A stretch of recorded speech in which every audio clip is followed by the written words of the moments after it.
Andrea, you asked, how many years did it take to get to that point? Are you talking about the roses or my garden?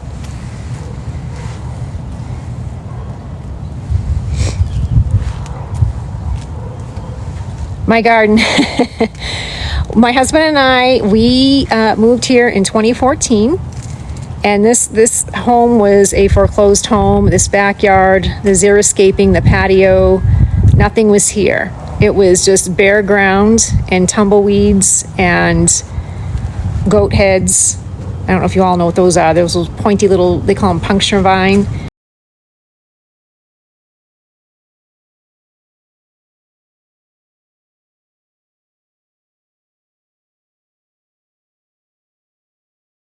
So we've been here 11 years. January make 12 years. So we put the patio in the garden.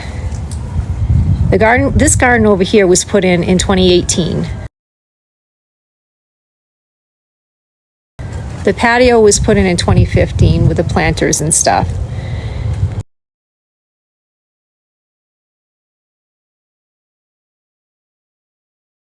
And then my south garden over on the other side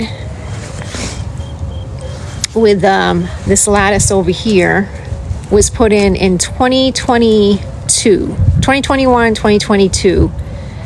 So we've done stage by stage by stage, just adding a little bit to it every year. And it's gone by quick, you know. Some of the plants have matured. This south garden, like I said, it started with just a little L shape. I'll come back over on this side for you who are still with me. And it's just taken a little time, but once you get things established, it goes so quick. The years just go by. So this is the south garden. We put this in 2022, and a lot of these are shrubs. Like this is a lilac, which you can tell it's got some scorch. But I put in boxwoods, trumpet vines on each corner. So this is a trumpet vine. And then I had arborvitae. There's a little baby arborvitae right there, the yellow gold one. And some Texas salvia. Gladiolus there in the back. Lots of cosmos. I like to plant some annuals in here to add a little color. Pink muhly grass. And then I have another arb here, arborvitae, that I planted. I started that in a pot. It was small and decided to put it in this corner. And then just catmint in the back there.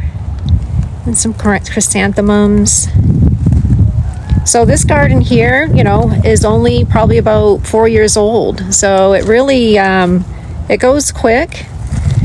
And you just add to it. And this garden's very narrow too. It's not very wide at all. So you can really pack in a lot of things, a lot of shrubs, and then in between I plant the annuals like the cosmos or zinnias. And I have some lemon balm here. And then another trumpet vine. But yeah, it's that old saying, Rome wasn't built in a day. So it's kind of the same with your garden or your backyard. Just do a little bit each year and it'll come along. It takes a little time, but once that time goes by, like I said, I look at it, we're going to be here 12 years. I was like, boy, my husband and I, we do look at everything that we've done, and we're just amazed by how far along it's all come. So, and now I get to share it with you all. But yeah, gardening's fun. And it can be time consuming. I was out here, no lie, out here twice a day before work in the morning at about 5:30, 6 o'clock watering. And then in the evening as well. When I say watering, I turn on zones for my garden. So the south garden I just showed you, and then the north garden, I call this because it's on the north side. This garden over here, they have soaker hose in those beds with mulch on them. So I turn on my zones which my zones, for about 20 minutes. I have them all hooked to my hose here. So I usually start with this one. I turn this on for 20 minutes, shut it off, turn on this one for 20, and then my front yard, I have some gardens up there too. So I'm kind of turn on the zone in the front and the one in the back, do the 20 minutes, switch them every 20 minutes, have a little timer set on my phone. And then all my pots, my planters, those are watered by hand twice a day.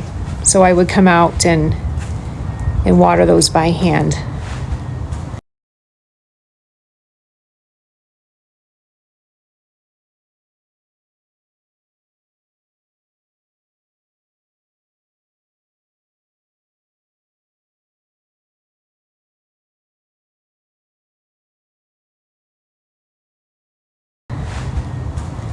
So like I said, it's no lie. It's a lot of work, a lot of early mornings, late evenings. You know, in the summer, I deadhead and pull weeds and spray with neem oil. And thank you, Compound Co-op, for the comment, Dreamy Setup. Yeah, you know, so it's a lot of work. It's a labor of love.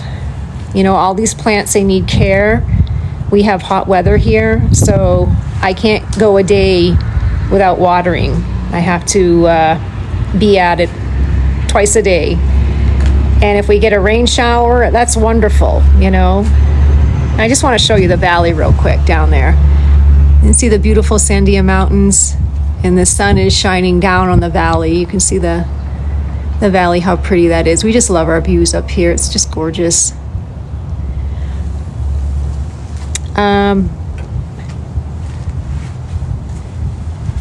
But yeah, so twice a day. And the zones I showed you, I usually do that just once a day because they are under mulch, so they just need the water once a day.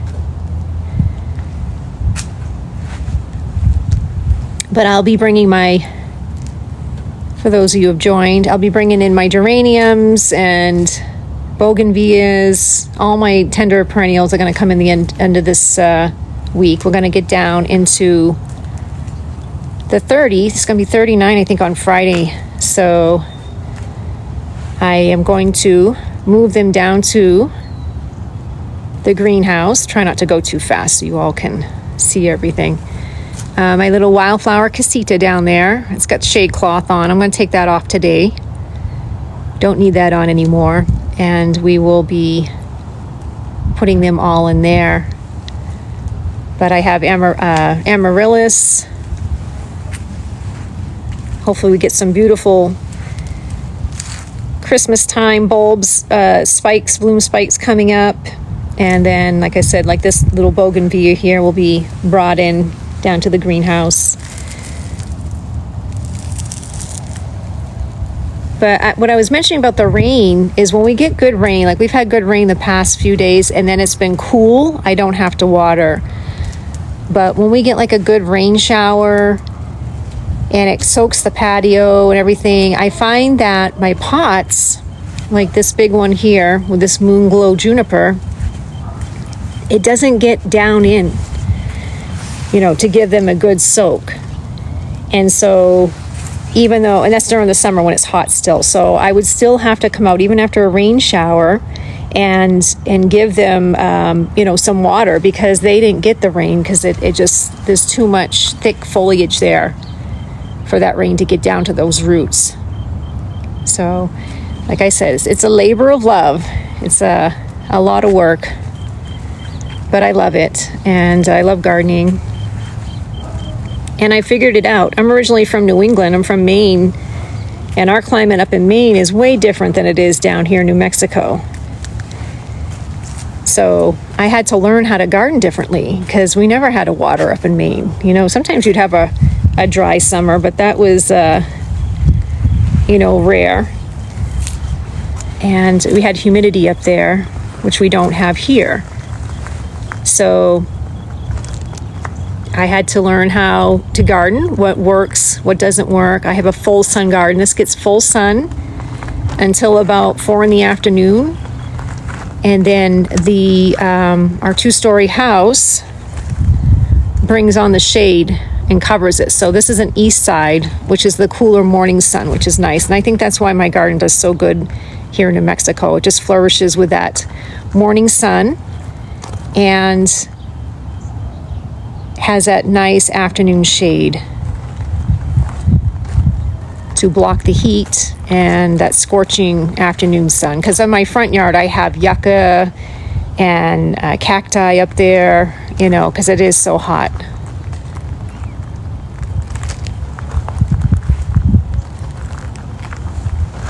But you can tell I like containers.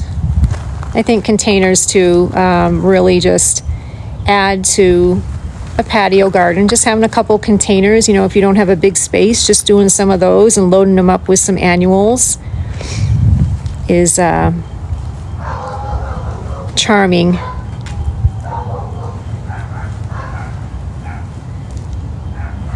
I have some holly here. This is Obsession Andina. I love this because it has the red leaves, and I do use this in my artwork.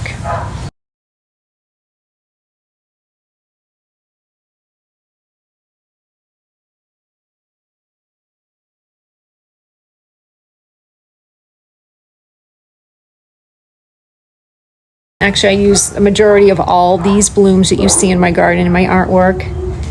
I dry, press, and harvest them, and lots of geraniums. I love geraniums. They just give you that nice color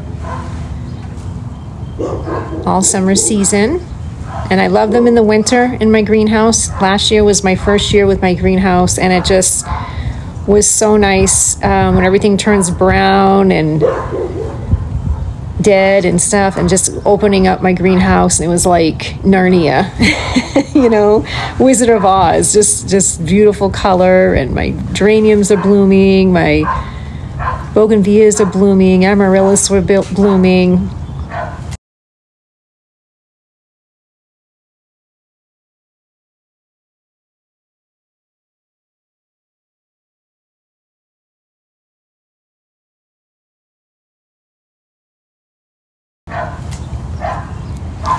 I have Japanese maples. They're doing well. They've enjoyed being out here this fall. And I had a katydid on one of these. I don't know if you know what a katydid is. It's a type of little green, looks like a green leaf. But she was like munching on my leaves. I had to move her and moved her over to my wisteria over there, that little bush you see over there.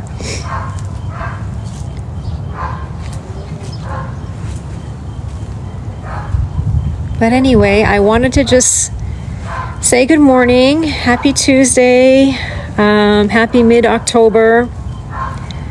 I am going to be taking down these cowpen daisies that have gone by. I will be setting my camera up to do a time lapse so you all can see that and that process. I did it last year too.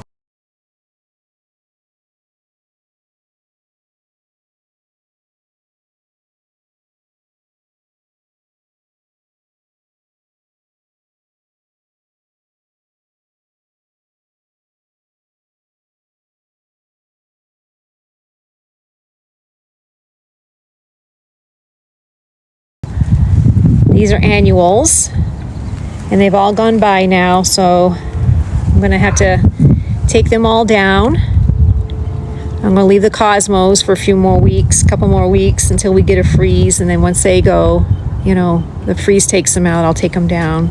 Because I still have lots of bees, little butterflies here and there. I haven't seen the hummingbirds in about a week or so, so I'm not sure if they finally have gone south for the winter. But yeah, gardening season's wrapping up. So anyway, if you would like to start stop by my website, wildflowerartbycarrie.com. You can see what I have for sale there. All my framed artwork shadow boxes are made with the blooms from my flowers here in my garden. Like I said, I harvest, dry, and press them all and create artwork. And then I also, my garden photography, I put that into canvas prints. I sell those, coffee mugs, t-shirts, tote bags, puzzles.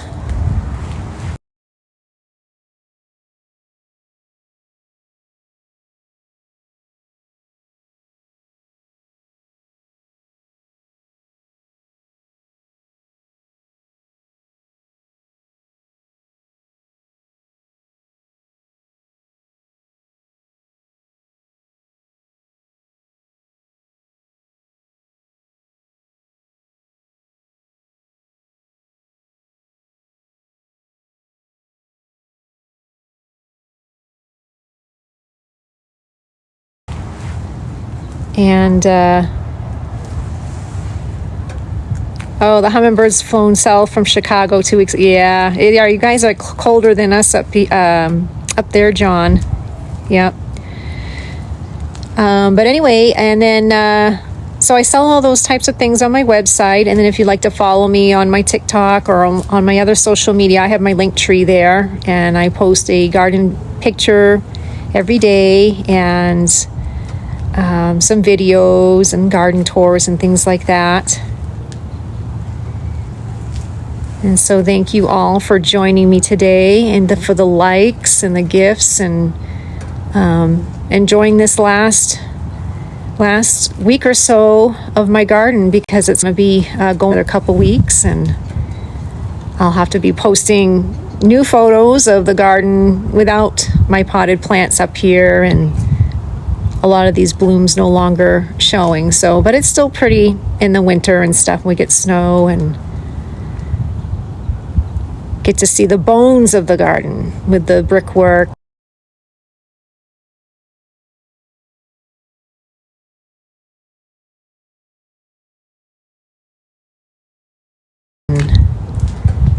All my garden art, like I have metal art and stuff. A lot of it you don't get to see because it's being covered up, like this little heart here.